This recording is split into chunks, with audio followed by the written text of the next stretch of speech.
I am Joanne Steiger, a team leader with Usborne Books and More, and I am so excited to share the incredible children's books we have with you in the party. But today I actually want to do something a little bit different. I wanted to talk to you about how to get our children to read those amazing books that we have in our home, because not only is it so important to have great books, but also how to get them to enjoy reading and enjoy those amazing books. That is so important. So starting with the littlest ones, sometimes little ones, they don't want to sit in your lap and read a whole story, and that's okay. Whatever their attention span will allow is what you want to do. Definitely having books with texture, big, beautiful colors are really important for babies, and repetitive words that really helps them build their language. But also books that are fun, they can play with, that are sturdy. That's really important for those babies and toddlers, so that you can know that if it gets a little dinged up, that's okay.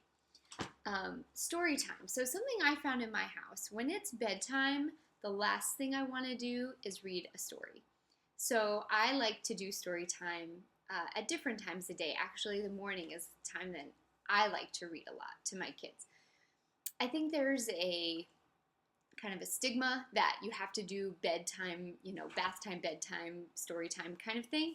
That's not necessarily the case. Whatever's best for your family, that's when you want to do story time. For beginning readers, shared reading is so important. Books can be really intimidating when children are learning to read. The idea that they're supposed to read this entire book to you can be really difficult. We have books that have dual reading, which means there's text in the story for both, the adult and the child to read. I really like this. I like the difference in size of font, but that doesn't have to be. You don't have to have necessarily books like this. If you do, they're great, but if you don't, that's okay too. But just know that you can share the story with your child. If you read this page, I'll read the next page. Or if you read this sentence, I'll read the next sentence. And that can really encourage them to feel like this is not something they have to do all by themselves. Another thing I really like to do at my house is timed reading. And also, as you can see behind me, I do something special with our bookshelves. Now, timed reading in our house, we don't turn on computers or devices or the TV until later on in the afternoon, but something else I like to do is set the timer. So not so much for my younger kids, but my older kids, I'll say, I'd really like you to set the timer for 45 minutes, and that's when you're done with that, then we can do something else. Another thing I like to do to really get them to enjoy reading, if you can see the books behind me, the ones that are turned faced out, those are the ones your eye is drawn to. And so, when you go to a store, they've got things on the end cap for you to see, or they've got products arranged in a certain way. You want to do that same thing in your home with books. So turn them out, get them to walk by and, ooh, what's that? And just when you're picking up around your house, turn a few out, put a few back in the bookshelf. That'll really encourage your kids to want to pick up the ones that you've turned out. Another thing that's great, if you can have books all over your house, not necessarily just in one spot. I've got a basket of books. You could do the bookshelves in every room, and you want to have a variety. You want to have board books. You want to have activity books. I think it's so much fun if you're in the bathroom. You might enjoy doing some puzzles, things like that.